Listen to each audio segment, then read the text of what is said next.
Haleluya, haleluya, haleluya. Salam sejahtera Bapak, Ibu, saudara-saudariku dikasih Tuhan. Kiranya Bapak dan Ibu senantiasa dalam iman yang teguh di hadapan Tuhan Yesus Kristus, tetap juga mengalami rahmat dan anugerahnya yang selalu dilimpahkan bagi setiap orang berharap kepadanya. Dan itulah sebabnya pada kesempatan ini saya berdoa meminta kepada Tuhan, jika ada dalam keadaan sakit, saudara-saudaraku dijamah dan disembuhkan oleh Tuhan. Jika Bapak Ibu mengalami pergumulan, doa dan harapan saya kepada Tuhan, Bapak Ibu mengalami pertolongan Tuhan hari ini di dalam nama Yesus Kristus. Yang sakit disembuhkan, yang mengalami pergumulan ditolong oleh Tuhan. Dan pada kesempatan pagi hari ini, yaitu hari Sabtu tanggal 4 Juni tahun 2022, saya mau mengajak Bapak Ibu mengalami kehidupan yang berkelimpahan, mengalami hidup yang diberkati oleh Tuhan dengan merenungkan firman Tuhan dan mengimaninya dalam kehidupan kita dan melakukannya di dalam tindakan-tindakan kita. Yang akan saya bacakan bagi Bapak Ibu adalah dari Amsal pasal yang ke-6, ayat yang ke-6 sampai dengan ayat ke-11. Dikatakan demikian firman Tuhan, "Hai pemalas, pergilah kepada semut, perhatikanlah lakunya, dan jadilah bijak. Biarpun tidak ada pemimpinnya, pengaturnya, atau penguasanya, ia menyediakan rotinya di musim panas dan mengumpulkan makanannya pada waktu panen. Hai pemalas, berapa lama lagi engkau berbaring? Bilakah engkau akan bangun dari tidurmu? Tidur sebentar lagi, mengantuk sebentar lagi, melipat tangan sebentar lagi untuk tinggal berbaring. Maka datanglah kemiskinan kepadamu seperti seorang penyerbu, dan kekurangan seperti orang yang bersenjata." Ibu dan Bapak, saudara-saudara dikasih Tuhan, bagian firman Tuhan yang kita baca tadi, atau saya bacakan bagi Bapak Ibu, secara spesifik dituliskan dan diungkapkan kepada pemalas. Berarti ini adalah nasihat kepada pemalas. Oh, tunggu dulu Bapak Ibu, jangan salah paham dulu ya. Jangan sampai Bapak Ibu berpikir, oh berarti Pak Pendeta menganggap kita pemalas. Oh bukan. Tapi ayat ini sedang ditujukan kepada seorang atau kepada para pemalas. Tetapi dari bagian ayat ini kita belajar apa yang harus kita lakukan supaya kita bisa mengalami kelimpahan bagi Tuhan. Melalui ayat yang baru saja saya bacakan tadi, ada dua bagian hal yang saya mau bagikan kepada kita. Yang pertama adalah nasihat kepada pemalas tersebut. Apakah nasihatnya? Ciri-ciri pemalas tersebut, apakah ciri-cirinya? Yang pertama saya akan sampaikan, nasihatnya adalah pemalas disuruh pergi memperhatikan semut. Waduh, ini agak unik nih. Perhatikan semut, berarti dilihat, diteliti, diperhatikan. Apa sih yang dilakukan oleh semut tersebut? Ternyata dikatakan pergi kepada semut, perhatikan lakunya. Jadilah bijak, artinya jadilah belajar, berhikmat, melihat semut tersebut. Apa yang dimaksudkan bagian ayat ini?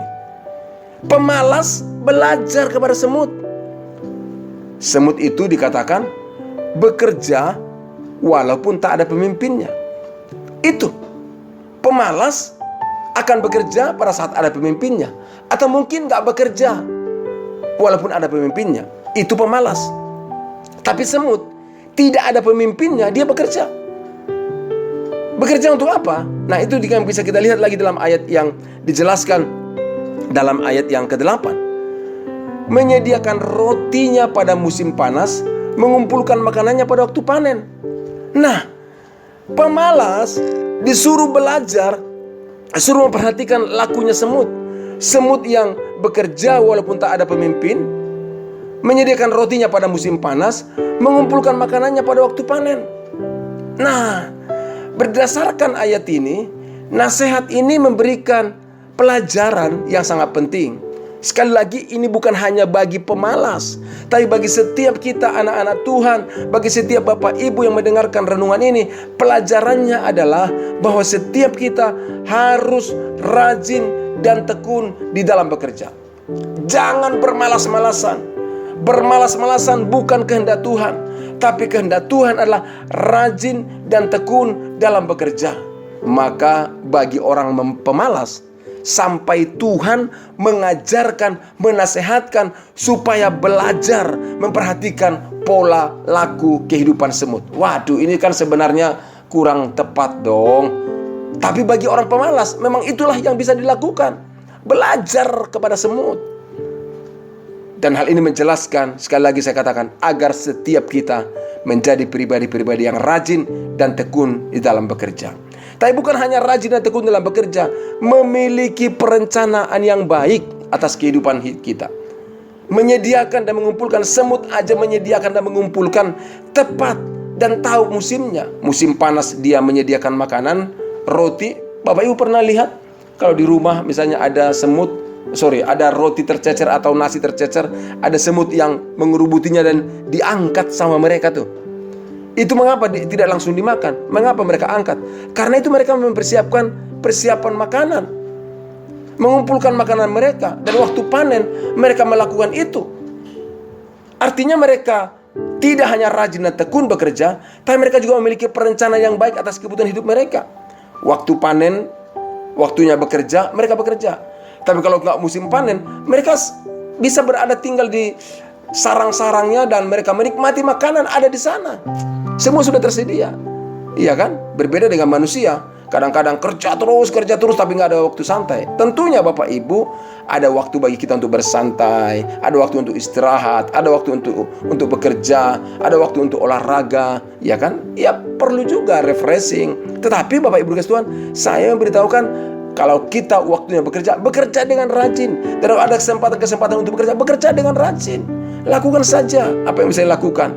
Karena kalau dengan rajin, kita bisa melihat hal-hal yang terbaik terjadi dalam kehidupan kita. Rajin, misalnya di rumah ada lahan kosong, tanami sayur-sayuran. Kalau nggak ada lahan kosong, ya bikin pot-pot yang bisa, misalkan tanam bayam, tanam kacang panjang, misalnya tanam sawi. Maka pada waktunya panen, kita bisa panen, orang lain nggak ada panen. Mereka harus beli, kalau butuh sayur, mereka harus beli dengan harga yang pasti lebih mahal dibandingkan dengan orang yang rajin di halaman rumahnya, di pot-pot yang ada di rumahnya, polybag yang ada sayuran, wah tinggal dipanen, enak sekali.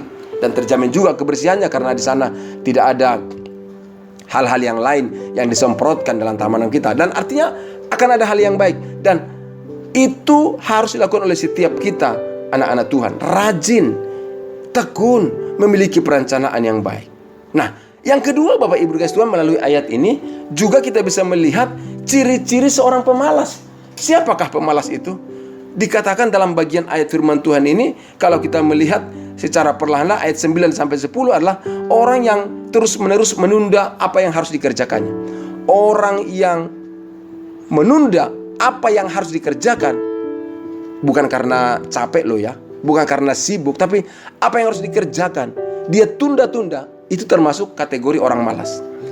Tapi yang kedua juga, orang yang ciri-ciri pemalas adalah tidak menyelesaikan apa yang dimulainya. Dia memulai pekerjaan tapi tidak diselesaikan, gantung semua pekerjaannya.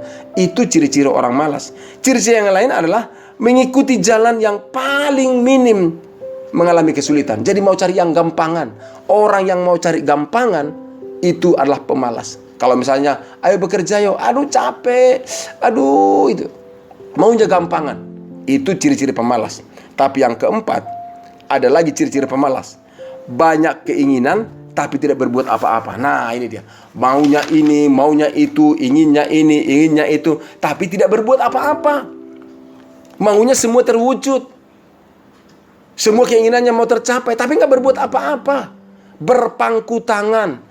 Firman Tuhan mengatakan lamban tangan, lamban, dan itu tidak akan mengalami apa-apa. Dan saya beritahu Bapak Ibu kasih Tuhan, ciri-ciri orang yang malas dan nasihat kepada orang malas yang baru saja saya bagikan kepada kita, memberikan pelajaran kepada kita. Pelajaran pertama adalah Tuhan menghendaki agar kita hidup dalam sikap yang rajin dan ulet. Tuhan menghendaki agar kita dapat mendeteksi juga diri kita, apakah kita termasuk orang rajin atau orang yang malas. Kalau kita Bapak Ibu menemukan diri kita masih dalam kategori orang malas, saya memberitahu, mari kita berubah Bapak Ibu. Mari kita berubah. Karena kalau kita berubah menjadi rajin sesuai dengan tuntunan Tuhan, kita yang akan menikmati hasilnya. Karena firman Tuhan mengatakan pemalas Di dalam ayat 11 tadi dikatakan, mereka akan diterpa kemiskinan dan kekurangan.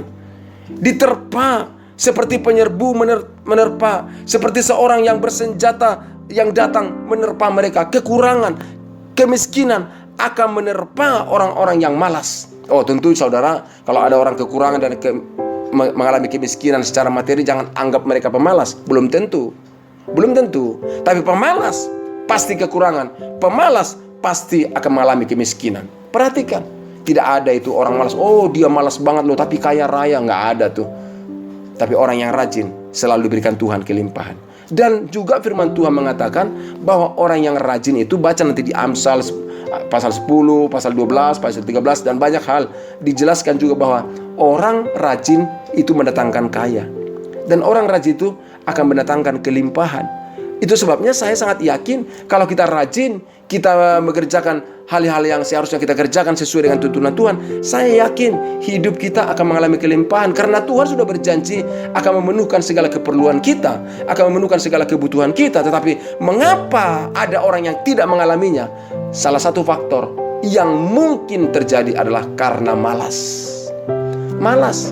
Kalau orang malas, diberikan makanan pun dia akan malas. Aduh, malas ini, angkat makanan ke mulut saya. Wah, kalau ngangkat makanan ke mulut saja malas, bagaimana dia bisa mengalami kenyang? Atau Tuhan sudah membuka pintu-pintu berkat, tapi malas mengerjakannya, ia nggak akan mendapatkan kemajuan, keberhasilan. Saudaraku, seringkali ada beberapa orang mau buka usaha, modal ada, peluang ada, tapi malas, nggak mendatangkan hasil apa-apa. Suatu ketika di waktu-waktu yang lalu, sudah lama sekali, ada seorang bapak, keluarganya membutuhkan modal usaha. Karena orang ini pintar sekali membuat masakan, bubur, mie, makanan-makanan santai, banyak sekali, enak-enak saudara. Dan dikatakan dia butuh modal. Dan saya bicara kepada seorang, minta modal, dan diberikanlah modal dengan catatan-catatan tertentu. Dan itu waktu dibuka, minggu pertama, wow, banyak sekali orang hadir, banyak sekali orang makan. Dan ini mereka memang kelelahan sekali bekerjanya. Ya saya bilang harus diatur waktu supaya jam sekian sampai jam sekian bekerja dan ada waktu istirahat. Iya Pak, nggak sampai 3 bulan saudara, usaha itu sepi lagi. Kenapa? Karena biasanya mereka buka usaha, mereka bisa buka warungnya pagi hari. Apa yang terjadi? Sekarang sudah mulai jam 10, jam 12 belum ada makanan. Akhirnya orang meninggalkan usaha itu. Kenapa mereka ditinggalkan? Bukan karena nggak enak, bukan karena orang nggak suka, tapi karena mereka malas. Dan karena mereka malas, saya beritahu, modal usahanya nggak dikembalikan dari orang yang saya pinjamin itu. Saya malu saudara. Tapi oke lah, yang saya mau ceritakan bukan itu. Nanti Bapak Ibu anggap saya curhat lagi. Tidak. Akhirnya mereka tidak mengalami kelimpahan dalam hidupnya, malah tetap kekurangan. Kenapa? Karena malas. Bukan karena kurang pintar, bukan karena kurang modal, bukan karena kurang kesempatan, tapi karena malas. Dan saya beritahu, jika Bapak Ibu diberikan Tuhan kesempatan bekerja dengan rajin, jangan malas-malasan. Nanti kalau dipecat, waduh nasib gua saya dipecat. Mungkin karena malas, maka dipecat. Dan hari ini firman Tuhan tentunya yang akan kita renungkan atau yang menjadi pelajaran bagi kita adalah, mari hidup rajin dan tekun, karena itu mendatangkan berkat Tuhan, dan Tuhan memberkati, dan juga Tuhan berkenan, dan Dia akan memberikan kelimpahan di dalam kehidupan orang-orang yang rajin. Buang segala kemalasan, miliki sikap rajin. Mari kita berdoa.